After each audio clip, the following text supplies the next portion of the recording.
Hello વિદ્યાર્થી મિત્રો, active passive voice કર્તરી કર્મણી રચના ની અંદર આપણે 5 ટેન્સ જોઈ ગયા છીએ. Simple, present, past and future, present અને પાસ્ટ કન્ટિન્યુઅસ ટેન્સ. આમાં 5 ટેન્સના વાક્યોને એવીમાંથી પીવીમાં કેવી રીતે રૂપાંતર કરવા એ આપણે આગળના ભાગની અંદર જોઈ ગયા છીએ. આજે આપણે જોઈએ ફ્યુચર કન્ટિન્યુઅસ ટેન્સ, ચાલુ ભવિષ્યકાળ. ચાલુ ભવિષ્યકાળનું વાક્ય આપેલું હોય તો એને આપણે એવીમાંથી પીવીમાં કેવી રીતે રૂપાંતર કરીશું. તો વિધાન વાક્ય હોય તો વિધાન વાક્યની એવીની રચના એટલે કે ફ્યુચર કન્ટિન્યુઅસ ટેન્સની રચના કેવી હોય? તો subject plus will shall plus be plus V4 plus object plus અન્ય શબ્દો. તો આ એની એક્ટિવ વોઇસની રચના છે. એને આપણે પેસિવ વોઇસમાં ફેરવવું હોય તો આપણે જાણીએ છીએ કે સબ્જેક્ટ એ ઓબ્જેક્ટની જગ્યાએ જશે અને ઓબ્જેક્ટ એ સબ્જેક્ટની જગ્યાએ આવશે. તો પેસિવ વોઇસની અંદર ઓબ્જેક્ટ પ્લસ વિલ સેલ, પેલામાં સબ્જેક્ટ પ્રમાણે આપણે વિલ સેલ મૂકતા હતા, આમાં ઓબ્જેક્ટ પ્રમાણે વિલ સેલ મૂકવાનું, પ્લસ બીનું અહીંયા થઈ જશે બીંગ, પ્લસ V3 આપણે ભૂતકૃદંત ક્રિયાપદનું એક યાદ રાખવાનું કે એક્ટિવમાંથી પેસિવમાં કરીએ એટલે ક્રિયાપદનું V3 ભૂતકૃદંતનું રૂપ જ વપરાતું હોય છે. પ્લસ બાય પ્લસ કર્મની જગ્યાએ થશે સબ્જેક્ટ પ્લસ અન્ય શબ્દો. તો હવે આપણે એના એક્ઝામ્પલ જોઈએ. We will be taking exercise in the morning. તો શું લઈશું? વોટથી પ્રશ્ન કરીએ તો જવાબ મળે કર્મ એક્સરસાઇઝ. તો એ કર્તાના સ્થાને એટલે કે વીના સ્થાને જશે. એક્સરસાઇઝ વિલ, બીનું થશે બીંગ, ટેકનું થશે ટેકન, બાય વીનું થશે us in the morning. Second example જોઈએ. She will be singing a song next week. તો અ સોંગ, વિલ, બીંગ, સિંગનું થશે સંગ, બાય હર, શીનું થશે her, next week. Students will be learning this lesson tomorrow. So this lesson will being learnt by students tomorrow. તો આ રીતે વિધાન વાક્યનું આપણે એવીમાંથી પીવીમાં રૂપાંતર કરી શકીએ. હવે નકાર વાક્યની વાત કરીએ. તો નકાર બનાવવું હોય તો વિધાન વાક્યને આપણે નકાર બનાવવું હોય તો વિલ અને સેલ અને બીની વચ્ચે નોટ મૂકીએ એક્ટિવ વોઇસના વાક્યની અંદર. એ જ રીતે પેસિવ વોઇસના વાક્યની અંદર વિલ સેલ અને બીંગની વચ્ચે નોટ મૂકીશું. તો નકાર વાક્યની એક્ટિવ વોઇસની રચના થશે subject plus will shall plus not plus be plus V4 plus object plus અન્ય શબ્દો. જ્યારે પેસિવ વોઇસની રચના થશે સબ્જેક્ટની જગ્યાએ ઓબ્જેક્ટ, એના પ્રમાણે will shall plus not plus being plus V3 plus by plus subject plus અન્ય શબ્દો. તેના એક્ઝામ્પલ જોઈએ. She will not be teaching English next week. તો શું નહીં શીખવે? તો ઇંગ્લિશ એ કર્મ છે. તો ઇંગ્લિશ વિલ નોટ બી, ટીચનું થશે ટોટ, બાય સીનું થશે her, next week. He will not be buying a new car. તો હી એ સબ્જેક્ટ છે, અ ન્યૂ કાર એ ઓબ્જેક્ટ છે. તો અ ન્યૂ કાર એ સબ્જેક્ટની જગ્યાએ આવશે કે અ new car will not being, by નું થશે bought, by he નું થશે કર્મ વિભક્તિનું રૂપ in. એ જ રીતે they will not be finishing their work tomorrow. તો કર્મ their work છે એ સબ્જેક્ટની જગ્યાએ થશે તો their work will not be finished by them tomorrow. તો આ નકાર વાક્યની વાત કરી. હવે આપણે જોઈએ પ્રશ્નાર્થ વાક્યની રચના. તો પ્રશ્નાર્થ વાક્યની અંદર એક્ટિવ વોઇસની રચના થશે એટલે કે વિલ અને સેલને આપણે આગળ લઈ જઈશું. તો will shall plus subject plus be plus V4 plus object plus અન્ય શબ્દો. આ ઇન્ટ્રોગેટિવ ક્વેશ્ચનની રચના થઈ. એને જ્યારે પેસિવ કરીશું ત્યારે વિલ સેલ આવશે, એ ઓબ્જેક્ટ પ્રમાણે આવશે, પ્લસ સબ્જેક્ટની જગ્યાએ થઈ જશે object. Being plus V3 plus by plus subject અને પ્લસ અન્ય શબ્દો. તેના એક્ઝામ્પલ આપણે જોઈએ. Will you be buying a new dress? તો અ ન્યૂ ડ્રેસ એક ઓબ્જેક્ટ છે, તેના સાથે વિલ જ આવશે એટલે વિલ રહેશે. યુની જગ્યાએ આપણે મૂકીશું અ ન્યૂ ડ્રેસ. બીંગ બાયનું થશે બોટ. બાય યુનું યુજ કર્મ વિભક્તિ થાય એટલે કે કર્તા વિભક્તિ પણ યુ રહે અને કર્મ વિભક્તિ પણ યુ જ રહે. એનું સેકન્ડ ઉદાહરણ જોઈએ. Will she be cooking snacks tomorrow? શું બનાવશે? તો સ્નેક્સ એ કર્મ થશે. તો will snacks being cooked day by her. cooked by her. She છે એટલે હર થશે અને ટુમોરો. સ્નેક છે છતાં એની સાથે વિલ જ આવશે કારણ કે ધેની સાથે આપણે વિલનો ઉપયોગ કરીએ છીએ. તો will he B playing cricket next Sunday? આ એક્ટિવ વોઇસની રચના છે. તો અહીંયા હી એ સબ્જેક્ટ છે, બી પ્લેઇંગ એક વર્બ છે, ક્રિયાપદ છે, અને ક્રિકેટ એ ઓબ્જેક્ટ છે. તો હીની જગ્યાએ જશે ક્રિકેટ એટલે કે ઓબ્જેક્ટ. તો વિલ ક્રિકેટ બીનું થઈ જશે બીંગ, પ્લેનું થશે પ્લેડ, બાય હીનું થશે હિમ, નેક્સ્ટ સન્ડે. તો આ પહેલા એટલે કે ઇન્ટ્રોગેટિવ ક્વેશ્ચન્સ હોય તો એનું આપણે આ રીતે એવીમાંથી પીવીમાં રૂપાંતર કરી શકીએ. હવે આપણે બીજો ક્વેશ્ચન આન્સરનો પ્રકાર જોઈએ કે WH વર્ડ્સથી WH ક્વેશ્ચન. તો WH વર્ડ્સ એવીની રચના એની જોઈએ તો WH વર્ડ્સ આવે પ્લસ વિલ સેલ આવે plus subject plus be plus V4 એટલે કે ING વાળું ક્રિયાપદ કારણ કે કન્ટિન્યુઅસ ટેન્સ છે, પ્લસ ઓબ્જેક્ટ પ્લસ અન્ય શબ્દો. એની પીવી રચના જોઈએ તો WH words plus will shall સબ્જેક્ટની જગ્યાએ થઈ જશે object, plus be plus V3 plus by plus subject plus અન્ય શબ્દો. તેનું એક્ઝામ્પલ આપણે જોઈએ તો why will she be reading this book? તેણીની શા માટે આ ચોપડી વાંચી રહી હશે? તો અહીંયા કર્મ એટલે કે ઓબ્જેક્ટ થશે ધીસ બુક. તો વાય વિલ એમના એમ જ રહેશે. ધીસ બુક બીનું થશે બીંગ, રીડનું V3 નું રૂપ થશે રીડ. સ્પેલિંગ એક જ આવે છે, એના ઉચ્ચારમાં માત્ર ફરક પડે છે. બાય સી નું થશે હર.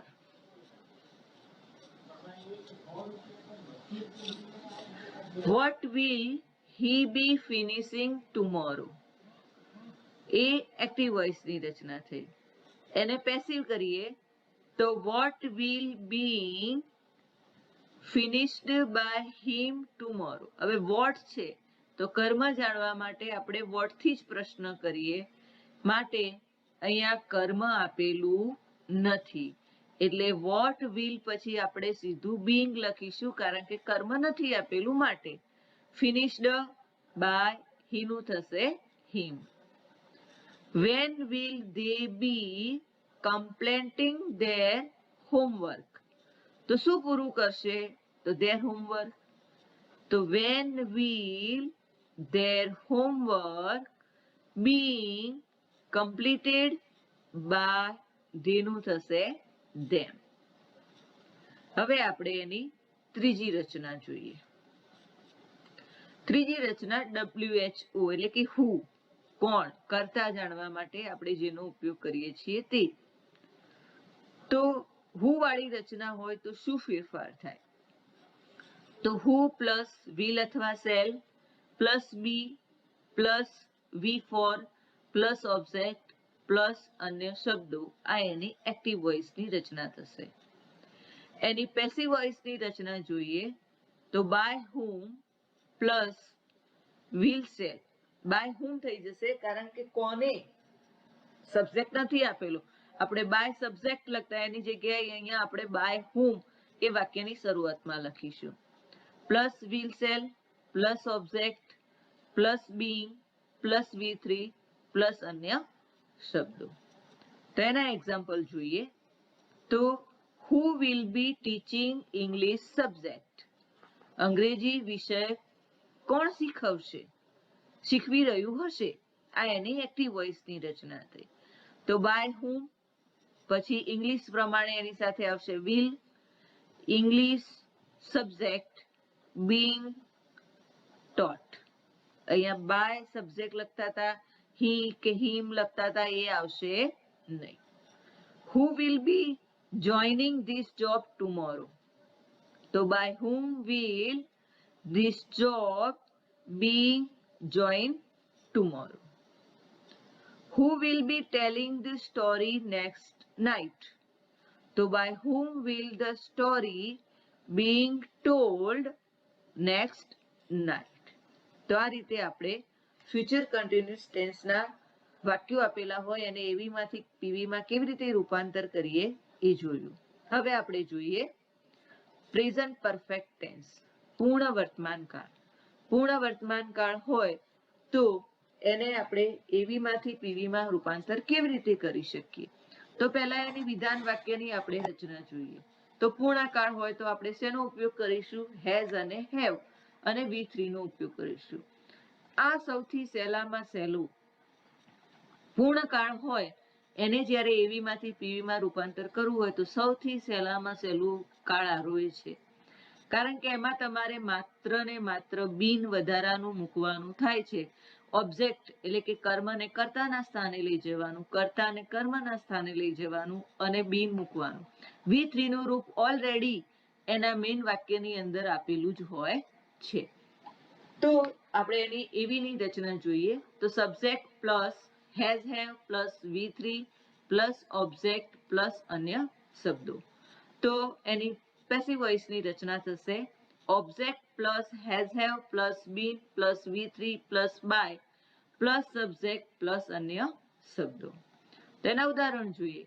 I have written a novel since 1995. તો નોવેલ ઓબ્જેક્ટ થશે. તો નોવેલ આઈ ની સાથે હેવ આવ્યું હતું પણ નોવેલની સાથે હેઝ આવે એટલે આપણે હેઝ મૂકીશું. A novel has been written આપેલું છે ઉપરના વાક્યમાં. તો written by I નું થશે me since 1995. She has finished her job for 10 years. તો her job has been finished by her for 10 years. Our teachers has already drawn a good picture. The good picture has been already drawn by our teacher. તો આ એની વિધાન વાક્યની રચના થઈ. હવે આપણે જોઈએ નકાર વાક્યની રચના. તો નકાર વાક્ય હોય તો હેઝ હેવ અને V3 ની વચ્ચે નોટ મૂકીશું. એને જ્યારે આપણે પેસિવ કરીશું ત્યારે હેઝ હેવ અને બીનની વચ્ચે નોટ મૂકીશું. તો એની એક્ટિવ ની રચના જોઈએ. તો subject plus has have plus not plus V3 plus object plus અન્ય શબ્દો. એની પેસિવ વોઇસની રચના જોઈશું. તો object plus has have plus not plus been plus V3 plus by plus subject. તેના ઉદાહરણ આપણે જોઈએ. He has not finished his work yet.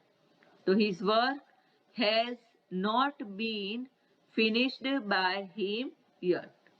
They have not seen this animal. તો this animal કર્મ થશે એટલે કે ઓબ્જેક્ટ થશે.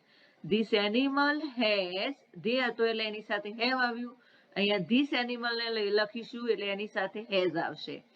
This animal has not been seen by, તેનું થશે them. My father has not bought a new car. તો a new car object છે એટલે એને સબ્જેક્ટની જગ્યાએ લઈ જઈશું. A new car has not been bought by my father. અહીંયા નામ આપેલું છે my father એટલે my father જ આવશે. અહીંયા કર્તા વિભક્તિ નથી આપેલી એટલે અહીંયા આપણે એનું કર્મ વિભક્તિ કરી શકીએ નહીં. હવે એમાં આપણે આગળ જોઈએ પ્રશ્નાર્થ વાક્ય. તો પ્રશ્નાર્થ વાક્યમાં પહેલા આપણે જોઈશું ઇન્ટ્રોગેટિવ ક્વેશ્ચન્સ. તો ઇન્ટ્રોગેટિવ ક્વેશ્ચન્સનું એક્ટિવ વોઇસની રચના જોઈએ. તો has have plus subject plus V3 plus object plus અન્ય શબ્દો. પીવીમાં has have plus object plus been plus V3 plus by plus subject plus અન્ય શબ્દો. આ એની પેસિવ વોઇસની રચના થઈ. ઉદાહરણ જોઈએ તો have the girls song the prayers. તો અહીંયા ઓબ્જેક્ટ થશે ધ પ્રેયર્સ. તો એની સાથે બહુવચન છે એટલે હેવ જ આવશે. તો હેવ થી શરૂઆત કરીશું. Have the prayers been sung by the girls. Has he read the story book for 2 days? તો the story book object થશે. તો has the story book been read by he નું થશે him for 2 days. Has Mr. Shah visited science fair just now? તો science fair object થશે.